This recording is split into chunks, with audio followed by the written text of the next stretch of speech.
Okay, thank you guys so much for playing. So I just want to take a moment and introduce Will here. I've known him for about 2 years now, and I'm so grateful that he's able to grace the stage with us today because I know he's super busy. But a little background on Will: he started Rec Philly with his best friend. Dave couldn't be here, but he's also super amazing. And with no funding, just an idea, they started in a warehouse, like bringing out this creativity and this community of people who just wanted to create art in a space where there's not a lot of opportunity. Obviously in Philadelphia, there's a lot of dark spaces where people don't necessarily have the means and the resources to create without camera, equipment, mics, and space and encouragement, mentorship. And Will really had an idea and manifested it. And nobody else was doing that in the city. And I'm just so grateful that there's someone like this who is able to create space for creators that's affordable and can encourage people that there is a light outside of the tunnel. I mean, artists like Armani Davis came out of Rec, who blew up, who is a Philly native. If you are familiar with the Billie Eilish song, that's one of his artists. And also, like, Will is a rising star. Like, this is only the beginning for him. Just want to introduce Will Thoms. Thank you. That was a fantastic introduction. Thank you. What's up, y'all? How y'all feeling? Good, good. So I just have one request. We're going to have a phenomenal conversation, I'm sure. But I really want to make this as valuable for you guys as possible. So, like, don't be afraid to get those questions, thought about, get them written down, because that's really where I like to focus, the most of the energy. But I'm really grateful to be here. It's dope to see so many people here to talk about social media. And social media is something that's really changed my life in a beautiful way. And I've also watched it change the lives of hundreds of others in the Rec community and beyond. So I'm excited to share some of the insight that I've gleaned along the years. And hopefully give it to y'all to go and level up whatever it is that y'all are doing. Yeah, awesome. Thank you so much, Will. Of course. So one of the first questions I have for you is one of Rec's mission statements is independent doesn't mean alone. Yeah. And I'm curious, what is your mission statement for your life? For my life? For your life. Like, how'd you get here? That's a great one. So the first tattoo I ever got, it's like across my arms right here. It says, he who says he can and he who says he can't are both correct. And that's essentially been my whole philosophy of life since I was a kid. And when I think about me being a young person, my family's from Germantown, if y'all are familiar with Philly, and not like the Philadelphia University side, the other side. So for me to be where I am now, right, someone who is from our city, has built a multi-million-dollar business, and now I think it really first came from that level of self-belief, right? So yeah, that's like my personal mission statement. Ooh, that's really good. Yeah. So he who says he can, right? Yep. And he who says he can't. That's right. Wow, that's really powerful. It's really meaningful. Thank you for sharing. And I think it's applicable to this conversation, right? Because like when I think about social media, we're at a point in time where we literally can like pull money off the internet, right? And like it really is that plain and simple. And as someone who studied direct to consumer, right? Like before I built Rec, I had the privilege to work at a creative agency here in Philadelphia called Fame House. And I walked into a client roster of hip hop artists like Eminem or, Ice Cube and Shady Records. And that really opened my eyes to what direct to consumer was. And, they'd hit us with a brief and be like, yo, Q4 for Eminem, we got to make $250,000 or $500,000, but we can't use Marshall's time, right? Eminem's real name is Marshall. Well, we can't use any of his time. We can't ask him to do this. He can't do that. And that's when I realized like the power of brand and understanding his audience base enough to be able to communicate on his behalf to earn that revenue. And after that, I was like, oh, we literally are just pulling money out of these iPhones, right? So I just think that's such an important thing to understand because everything is possible. And social media is just the tip of the iceberg, not to mention everything that's coming next in tech with AI, et cetera, et cetera. Honestly, I want to expand on that a little bit because I just don't understand how you went from the belief of the warehouse or even before the warehouse, like your idea to start manifesting that. Like, what did that journey look like? Because it's easy to kind of have, say that, oh, I can do it. But what was the journey like for you? Man, I don't know if we have enough time for the journey. But I think the things that are important to highlight is I feel like I truly got lucky in the sense of both my co-founder and I got to solve our own problems first, right? And we were young creatives who were just trying to figure out how we could monetize, how we could stay close to our creativity. And we quickly realized that in a city like Philadelphia, we have some of the most talented people in the world here in this city, especially creatively. But what we're not is what most people think of as an industry town, right? And that led some of our favorite artists time and time again, and this is back in 2012, 2013, 2014, we would watch our favorite bands, our favorite behind the stage talent feel like they had to, not by choice, but they had to move to New York or they had to move to LA to be successful. And over time, we had to get to a certain point and say, are we gonna follow that path too, right? We could go be successful in New York, we could go be successful in LA, or we could stay here and build something that could change the paradigm for what creators in Philadelphia experience. And fortunately, we chose that path. And in the very beginning, we found this warehouse in North Philly that, in my opinion, only artists would come to, right? It was at 9th and Dolphin, for anyone who knows where that is, you know what I mean? We were thugging it out, no heat, no AC. So if it was hot outside, it was hot inside. But what we learned there was, I think, a really valuable lesson around, we didn't have to do the whole build it and they will come thing. Because before we decided what we were gonna build, we first decided who we wanted to build for, right? And when we realized that we wanted to empower creatives and specifically creative entrepreneurs, right? Not like the starving artist and like money's a curse word and you don't want to talk about making money, but like people who are like, yo, I'm talented, I'm gifted, and I want to actually get paid to be myself.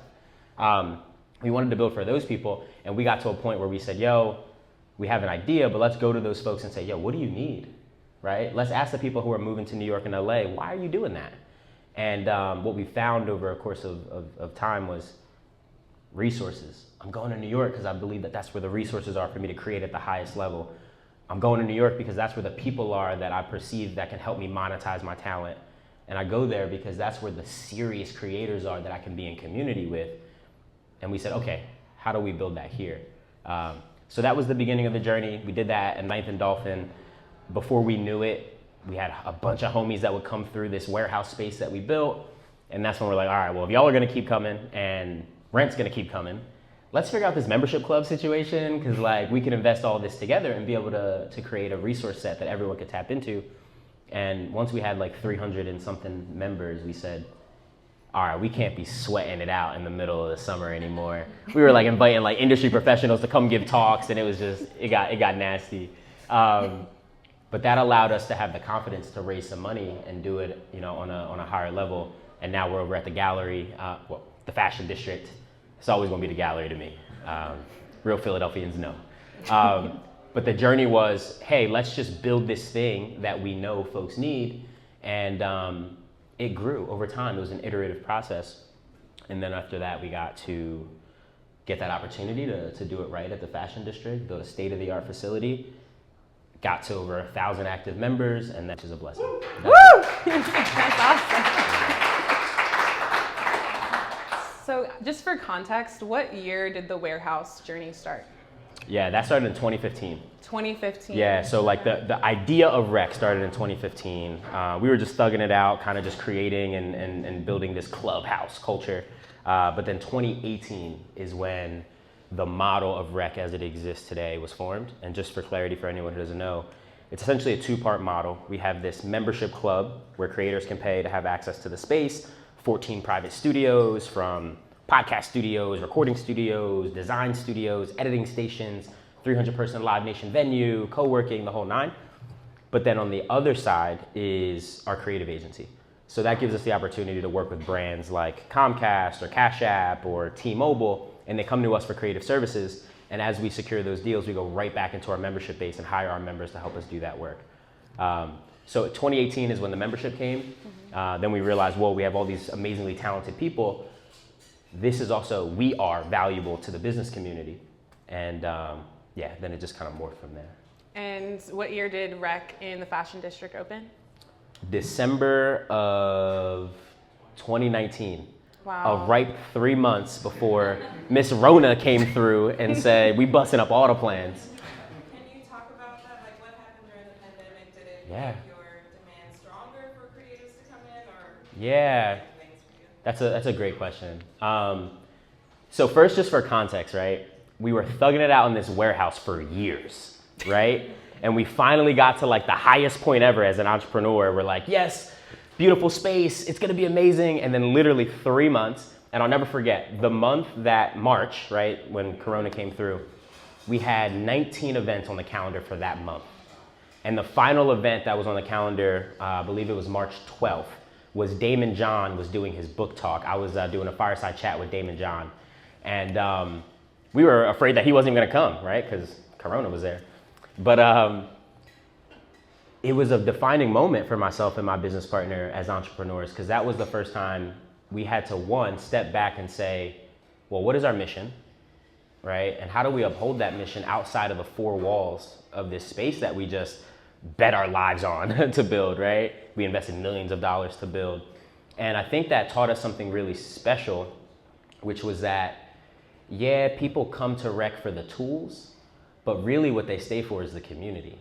And we've been able to build something really special where even though most folks were signing up to have access to the studios, members were keeping their membership because they're like, yo, I believe in what's being built here. So like, don't take me off, you know? And that was like really special for us as entrepreneurs to be like, oh, well, that's kind of lit. And then essentially overnight we pivoted and all of those events went online and digital and virtual. But then on the flip side, while most startups of our size and our kind of like age were folding, we ended up doing our highest revenues to date during the pandemic because of our ability to pivot, because brands were also trying to figure out how do we engage our employees, how do we engage clients, and we really had an opportunity to run it up. But then on the flip side, investors got excited too, because they're like, dang, there's a resilience not only to your leadership team and you as entrepreneurs, but to the model, right? This isn't just this nice to have, right? This is something that's really important, especially to the people that you're serving. And I think that was when we really were like, oh yeah, we have something here. Because we're in-person based business, right? So to survive not only one, but two shutdowns and then do the highest revenues, yeah, it helped us really understand there was a real need that we were serving, not just this like, yeah, it's kind of cool, right? Wow, that's insane. Well, the fact that you were able to transcend from 2015 to 2020, the fashion district, the pandemic, and then you pivoted and started working with so many different brands and different people, and different spaces, and then now you're opening up another space in Miami. We're in 2023. So you guys can see, by the way, these years are happening, this man is climbing. And you just are continuing to kind of set different trends, do different things. People are definitely watching you. Yeah. Just like walking around the city with people like Will, he gets stopped on the street. Like even if we don't know, some of us don't know him here, I've walked with him on the street and people are like, oh my gosh, Will, like, I can't believe you're here. He has fans for real, and he's the face of his brand for real. Like a lot of people will recognize Rec because of Will. And your social media is doing amazing right now. So I want to ask you, being the face of your brand can be a catch-22, right? Mm-hmm. Because of the microscope people put you under when you are the face of your brand, you have to represent yourself in a certain way. So I have a question of like, how are you carrying that? And would you change anything? Yeah, that's a great question. And you know, what you said earlier too, as far as like the recognition, right, that we're starting to get around the city is dope, because we haven't spent any money on PR, right? Our growth has literally been led by social media, word of mouth. And I think that's just so important to just echo, because most brands, when you're growing and you're doing millions in revenue, PR is the thing that kind of puts you on a fast track, right, to biz dev. But we've never had to do that, right? So when it comes to this idea of like being the face of your brand, how many of us, I just want to kind of take temperature real quick before I answer this question. How many of us in this room are actively using social media? How many of us are actively using social media to make more money? Perfect. How many of you guys are at a point where you're wondering how you find a balance between who you are and who you are as the business entity? Okay, a few of us. So for me, I think of it as a privilege to be able to be the face of my brand, right? And I think that it's important for you to embrace that opportunity. And well, let me back up. The reason I think it's a privilege is because like, I really am who I say I am, right? Like you gotta just start there. Like I'm not like trying to like pontificate this like other character, right? It's just like, yo, it's just me. And like, if you go and follow me on Instagram, like I'm gonna try to drop some gems and share some knowledge, but you're also just gonna see some black joy, right? You're also just gonna see me being me. And I know that deep down, the person that I'm meant to serve and the next customer of Rec, they want that for themselves, right? So there's this superpower that I get to have because like, there's a real authentic connection between me and that end user on the other side of the phone. And I think that if you are that, there's no real replacement for that because we have to be honest, like people love people way more than they love brands. So it's like you can hide out and maybe not want to be the face of your brand, but I think you're going to miss an opportunity to build a really deep level of trust that you can't fabricate and get easily any other way. Now, the second part of your question is would I change anything? The one thing that I'm actually actively working to change right now is like, I don't want to be the only face of our brand, right? I think it'd be ego to be like, oh, well, only I can do it because I'm the co-founder and this and that. So now it's like, I really wanted to just jump out there and be the face because I want to encourage the people on my staff to also see themselves as being representatives of the brand. So now I know, you know, Scarlett, right? And like Huff, I'm now challenging them to say like, yo, like, let's get y'all out there. And I think that's so powerful because Rec is a community-driven business. So having more models of what creative entrepreneurship looks like, I think is the sauce, right? Because really what we stand for beyond the product, right, and the services that we offer is a lifestyle, right? The company's not a lifestyle brand, but what we represent is a lifestyle. And it's like we have an opportunity to do that and do that proudly. So I think we'd be silly to shy away from it. Okay. I just wonder, as you grow as a person and you change, right? How are you going to display that on social media? I think that's the tough part that I'm working with, being the face of my brand as I'm changing and as I'm growing. Yeah. Sometimes people don't like to see that, so I want to see how you handle it. Yeah, I think to me, we are humans, right? And if we lean into our humanity, we know that we're going to grow and we're going to change.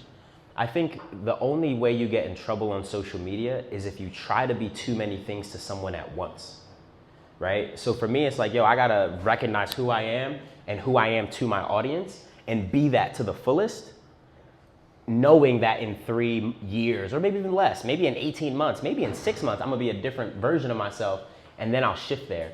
And in my book, I break down this concept of archetypes, right? Anyone familiar with archetypes? Right? Basically, archetypes is like this whole strategy. Basically, it says like, as much as we think we're 1 in a million, really there's like 12 real kind of personalities that we have, right? And it's all based on what really drives you, right? Some of us are driven by freedom. Some of us are driven by being the class clown and making people laugh. You're the jester, right? That's your strategy of surviving, right? Some people are like the ruler and like what you care about is power and this and that. Some people are driven by love, right? You're the lover. Some people are driven by intimacy. So once you really get to understand that and you get clear on that, then you can be it to the fullest. But all of my favorite brands, right? Like I'm a hip hop fan, so I always like think about like people like Jay-Z. Who he was at his first album is not who he is today. And because he was so good at it in the beginning, he was the hustler's hustler, right? Like, and we were listening to the stories.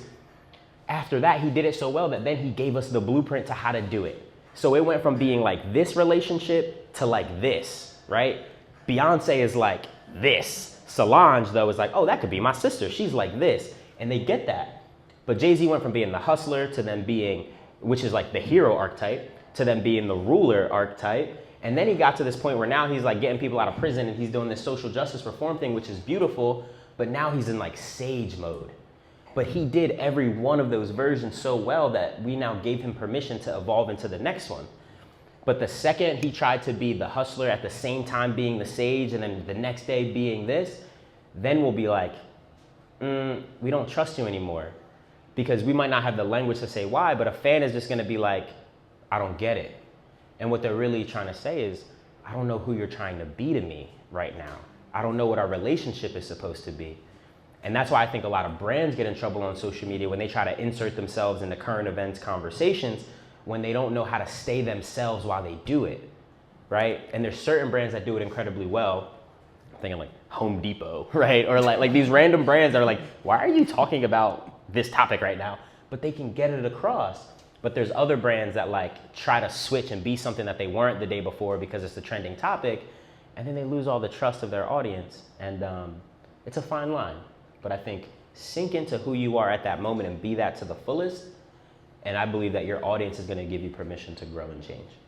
Ooh, that's an amazing answer. Thank you so much. Yeah. Wow. Guys, if you don't know, Will does have a book called Uncommon Sense, Your Strategy Guide to Creative Freedom. This book is on its 1-year anniversary. Yeah. May 16th, he relaunched it. So let's Newly give Will published a round of author. applause. Thank you. And I'm gonna give a personal sponsorship of your book. Like I've been a member of Rec for a year, and this book from back to finish, you'll see I have my notes in here, has helped me with my own creative strategy. I went from maybe 8,000 followers, I now have 80,000 followers. You know what I mean? It's just like a business strategy. When you have a 5-year business plan, this is your creative business plan. And it seems like you're kind of talking to us in the book. It sounds like your voice. Yeah. And it's super easy to comprehend and to understand. And it was really a game changer. I feel like I was shooting in the dark with social media before. And then once I had your book, it was just opened my eyes and it allowed me to think of things differently. So we're going to start getting into Will's book with a couple of questions. Cool. But before we do that, does anybody have any questions for Will? Yeah, and real quick, let me ask this question to you guys. How many of you guys have ever felt how Nicole mentioned, I feel like I'm posting and I'm just shooting in the dark and I don't understand how this converts to dollars, right? I think a lot of us feel that way. And I don't think, especially as creatives, we don't not succeed because we're lazy, right? A lot of creators that I know, like we'll go to the end of the earth to do our thing when we're inspired. I think what gets in our way is the clarity of understanding how each of these posts, right, that we be racking our brain to write copy for, how does that actually affect bottom line? And I would like to believe that, you know, the 10 ideas in this book are really like, all right, what is the clear and concise way to make money on the internet? So you can talk about that. Yeah, well, first, let's talk about what inspired you to write the book in the midst of, we just went through your timeline and everything you had going on, right? The book launched last year. So on top of kind of the vision of Miami and doing everything that you're doing, plus the Philly vision after the pandemic and the events that you're doing, the mentorship that you're doing, the traveling that you're doing, the speaking engagements that you were doing, and on top of that, the book. So I really want to talk about what inspired that. Yeah, so I'll tell you the 2 reasons, and this is a safe space, right? So I'll first tell you the selfish reason. The reason I wrote the book first was because I have the privilege of working with so many amazing creatives, all different parts of their journey, all different creative disciplines. And I realized I kept having the same exact conversation over and over and over again. So I wrote the book almost as a way to scale up my own time, right? Because it got to a point where like, you know, the homies would be like, yo, I'm working on building my brand. So like, I got some questions for you. And I was like, dang, I just answered these exact questions 2 hours ago. So what I started to do was I would ask my friends, I was like, yo, we can have coffee, I'll answer these questions, but you gotta let me document it. Like you gotta let me just like record the convo. So then that way, the next time someone came, I could be like, yo, listen to this. And then if you still have questions, let me know, right? And then over time, I realized there were really only 10 main ideas that every creative needed to understand. So I started to take those audio clips and then I literally started to transcribe them. And that became the basis of the book. And then after a bunch of rounds of like revision and really fine tuning and then coming up with cool examples and there's like workbook spaces and there's diagrams, the book was born, right? And then for me, the second reason is like, I just have this really, really deep passion and I believe a part of my purpose is to help people get paid to be who they are, right? And I think if anyone's ever experienced what it's like to work a job that you hate, right? Just because they pay you well, right? And that's okay. We don't have to say that out loud in case you're with coworkers right now, right? But I know what that feels like. And knowing how much opportunity, again, is in these iPhones we have, right? You could literally reach 1 billion people. I think there's like 1 billion people with iPhones, I think, on the planet, something like that, maybe more. There's too much opportunity out here to really be sacrificing who we are and feel like you got to walk into an office and put the mask on, right? Do the dance and wear the thing, right? So I was like, yo, like people could really get free, right? They could make that first 6 figures if they really understand these strategies and these strategies alone for real. So that was really what kept me motivated to like craft the time to actually write the book. And I love hearing your story because like I know people who have read that and are like, yo, I went from $0 to $60,000 this year because I understood social media. And it's that real. And I think once people really understand the power, it's like, I have a responsibility now to teach it, in my opinion, because I know that the alternative is a soulless life where people be living for the weekend sometimes because they think they have to. And I think that's pretty whack. I mean, you're pretty amazing in terms of being able to manifest your creative vision with Rec. And then also, while manifesting that space, you've manifested dollars and money for the people of Philadelphia. I think $500,000 in 2022. Is that correct? Last year alone to members, yeah. Yeah, so putting money in other people's pockets, right? And as a creator myself who's trying to make money, I want to really, really, really know what's the difference between creators who are full-time making the bag and creators that aren't? That's a banging question. Yeah. If I had to say what is the one thing that I've seen in creatives who are really making great money, especially online, and ones who aren't, it's this. And I think this both goes for social media, but also just in general, like creative services. The creatives who are the most successful, in my opinion, are the ones who understand that it's not about them. The creators who get online and they say, my purpose of opening this app is to create value for someone else. Those are the creators who win. And to me, that's the difference between being an artist and being a creative entrepreneur. Artist is like, oh, cool, there's something that I want to create value for myself. There's something I want to grow through. I want to see exist. I want to heal through or whatever. But I think when you turn pro in this whole creative industry, it's when you understand that like, yo, I'm here to be of service. And I think when I think about the platforms that you've built, it's been about being in service of someone else. When I think about Lewis back there and the community building he's doing and watching you go crazy on social media with Voices in Power, it's not about the Lewis show. It's about how do we create spaces and give people something that they value. So that's the difference maker. And it's so funny because like most creatives, they get on the internet and they're like, I don't know what to post, or they get analysis paralysis and like they just get anxious and stuff. And most times that's because they get on there and ego is flared up because they're like, I don't want to look bad. It's got to be perfect. But when I started to tell myself, bro, it's not about you, things got easier. And more importantly, the audience took the value that really I was put here to give. And I think that's what built the deep level of trust. And that trust is what you can leverage to monetize. It's funny that you say that because in your book you also say ignore the masses. I do. So it kind of feels a little bit contradictory. So can you expand on that point? Yeah, no, it's not contradictory, and here's why. And what I say in the book is the best way to reach the masses is to ignore them, right? Because I think what happens is this weird thing in the life of every business or every creative where there's some people, can I curse? We're all adults here. Feel free. Right? There's this like space and time that we get to, and it's like their shit's working, right? And there's people who really fuck with what they do.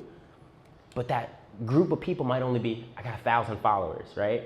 And when you got that 1,000 follower mark, right, and people are really there for you, you stop respecting the 1,000 people and you go hunting for the 500,000, right? And I think what people get wrong and why that doesn't work is because they don't understand fundamentally how humans work, right?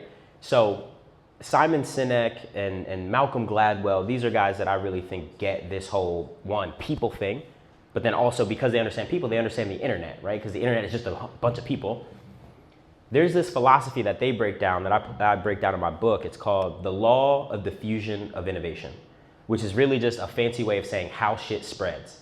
And that's whether things are talking about going viral, or if we're talking about how COVID spreads, or if we talk about how come in the 2000s we went from wearing baggy jeans to skinny jeans, right? If people are involved and something goes from few to many, it's the exact same philosophy.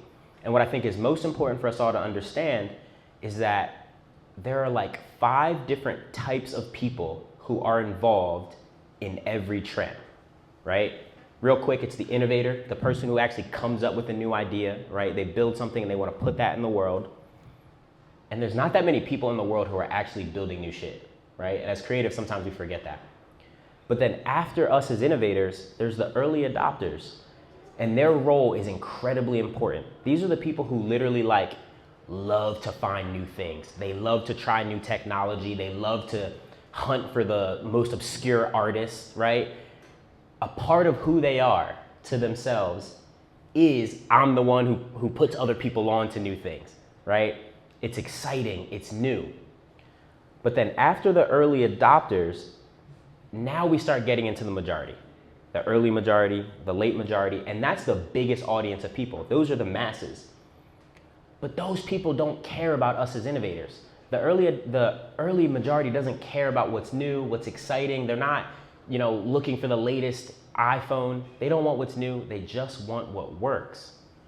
And the fundamental issue is they don't ask the innovators what works. They only ask the early adopters. So let me give a quick example. When the new iPhone drops, and iPhone's the easiest way to think about it because everyone gets it. When the new iPhone drops, it's out there. The early adopters are the people who will literally sleep outside to get the new iPhone, and they know it's gonna have bugs. Without a fact, they're like, but I don't care because who I am is I'm the first person in my friend group to have new technology.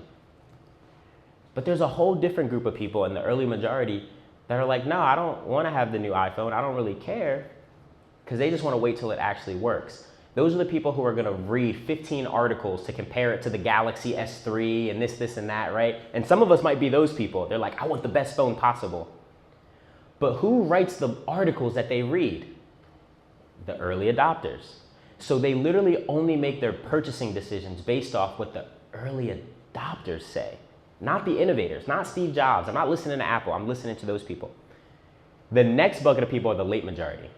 These are the people who don't even really want the iPhone, but they're literally gonna keep it, or they're literally gonna have whatever other phone until they get roasted enough for being the green bubble in the group chat. That's what makes them buy, because it's not about new and exciting, it's not even about what works, it's about what's safe, right? So we need to understand that if we really wanna get to the majority, we gotta find our early adopters and add as much value to them as humanly possible. And it's actually their job to make sure that the masses knows we exist, right? I'm not a big Beyonce fan, but I don't need to be a Beyonce fan and follow her on Instagram to know that the album is coming. Why? Because all the Beyonce fans in my life will make sure I know that she's going on tour and that the music is coming, right? And I think if we respect that, we'll be able to build that same level, maybe not the same as Beyonce, but we'll be able to build that cult-like following where it's let me just love on my people, those the early adopters, and they're gonna get me to the masses.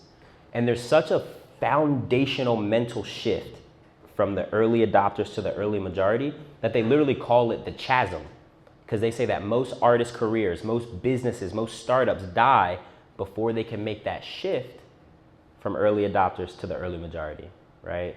And that's why marketing language will start shifting where it's new, innovative, first of its kind. But then once the business matures, it starts saying 1,000 doctors tested it. And right, it's more about the trust than it is about the excitement. And I think that's just because they understand why are people buying into what I'm doing in this moment in the life cycle. So, sorry, that was a long-winded way of saying it, right? Yeah. But I think that's just a foundational thing where it's we get excited and then we start neglecting the people who actually like our thing. And then we wonder why we fail, because we try to convince people who are not trying to hear from us that our thing is dope and valuable. Wow, thank you so much, Will. That was an amazing, really breakdown of what's inside the book. And even with this social media club, everybody in this room, you guys are the early adopters, right? And I'm trying to provide value to you right now, and just for the concept. And if we can sit here and we can have these discussions, if we can be open, if we can be honest, if we can be ourselves and really give that information, I'm sure that I can see you guys back here on the next meeting. So yeah. Because it's up to them to make the club grow, not you for real. Yeah. Because you can go tell every Fitler Club member that this is the best thing ever, but they're gonna say, of course you think that, right?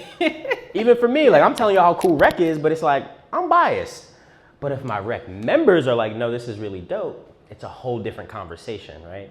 So what's cool? What's crazy? The first time we met, I was on tour at Rec. I actually, bless you.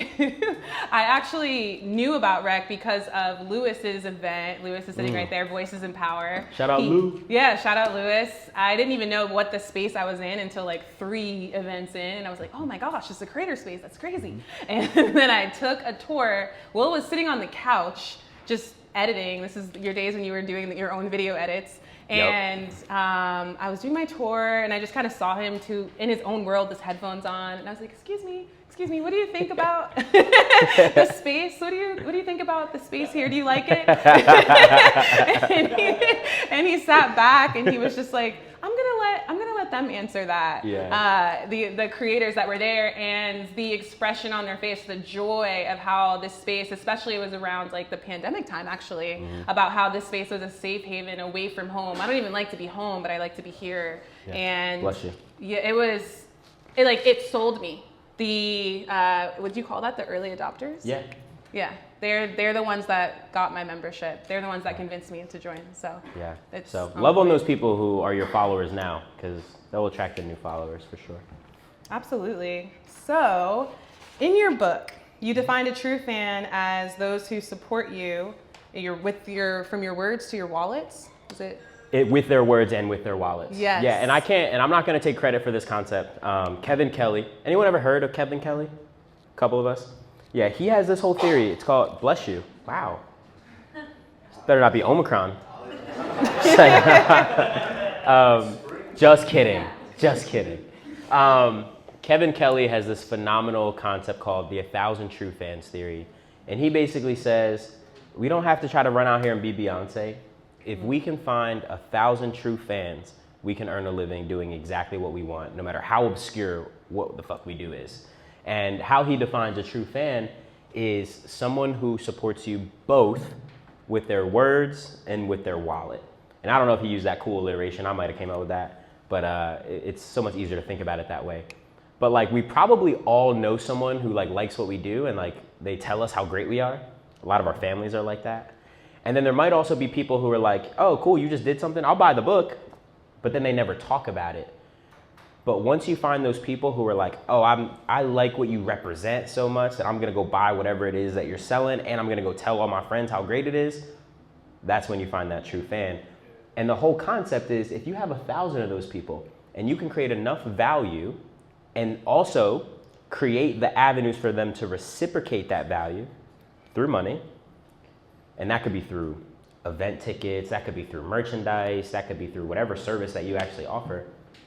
If they can give you at least $100 this year, by the numbers, you now just earned over $100,000, right? Yeah. So the idea is, for most of us, 100K is a pretty solid living, but more importantly, it's predictable income that then we get the security to then go take risks and do bigger things through, right? So 1,000 true fans is really what I believe that we all should be trying to figure out. And once we get to 1,000, remember that it's their job to help us get to 10,000 and to get to 100,000. And it's our job to make it as easy as possible for them to do so. Okay, because there's creators with like 100,000 followers. And don't be monetizing. They don't make any money. And then there's creators with 1,000 followers who, like Will said, are making 6 figures. Yeah. And so I want to ask you, like, I know you define true fan, but like, what do you mean by that? Like, you know what I mean? Like, how do I get people to really invest and say, I'm going to spend money with this person? It's just trust, right? And I mean, I think most of us are, some of us might be business owners. How many of us are business owners?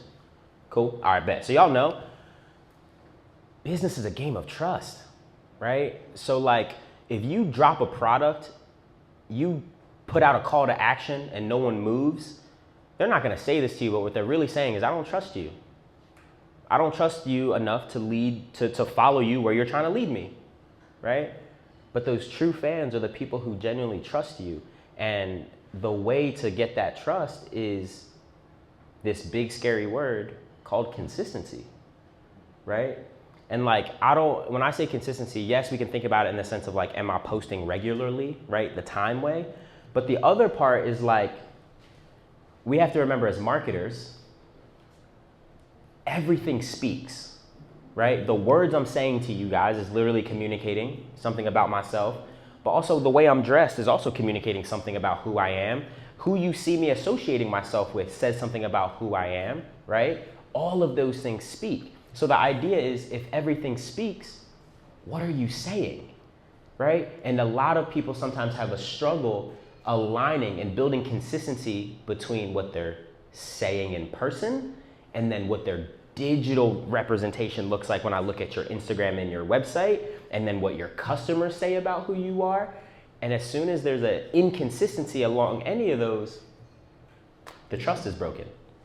So it's really just a game of trust. But once you build that deep trust where people are like, oh, I'll follow you wherever because I don't fuck with what you have, I fuck with who you are, then you make the money. Wow. And listen, and it's not about the money, but just to share this, right, because we're a social media club, I was able to do over 6 figures in brand deals while I had 8,000 followers, right? And like, that's unheard of, but not impossible, right? So like, I'll just tell y'all this. If y'all ever see me post about a brand on my feed, it's because somebody wrote the check. It's facts, like, because like, why not? Unless they're my friends. I do that for my friends. But like Maker's Mark, Pepsi, like all of these brands are people who like are spending serious dollars because they understand, yo, the trust that you have is different than like an influencer with 100,000 followers who might only get 0.0001 of people to actually move, right? And Maker's Mark knew, they're like, yo, if this guy says that Maker's Mark is cool and he's gonna put up 3 posts, we might get 100 people actually becoming a Maker's Mark consumer, and they might drink Maker's Mark for 10 years. Therefore, it makes sense for us to give them $25,000 for 3 posts. Damn. Right? And it was more than that, right? I had to post more than just those 3. But like, those are the sorts of relationships that we get, but it was only because they knew the amount of trust that I had within our community. Wow. Thank you so much, Will. I'm going to open up the questions to the floor, but before I do that, I am so proud of you, and I just wanted to take a moment to say, like, your energy and the information that you have every time that you're in a room, someone's learning, someone's poured, their cup is poured because your cup is overflowing. And I really appreciate you coming out for us and talking to us on your journey, and hopefully we can see you more part of our club. But thank you so much for the talk, guys. Guys, I'm gonna have a little bit of a 30-minute happy hour before the game comes on. So you guys feel free to stay, talk, ask Will questions. He has the link to his book if you're interested in purchasing and supporting him. Thank you so much for coming, and hope you guys enjoyed the talk. Yeah, appreciate y'all. That was awesome. That was so good. Yeah, thank you. You're gonna make clips in there. Appreciate you.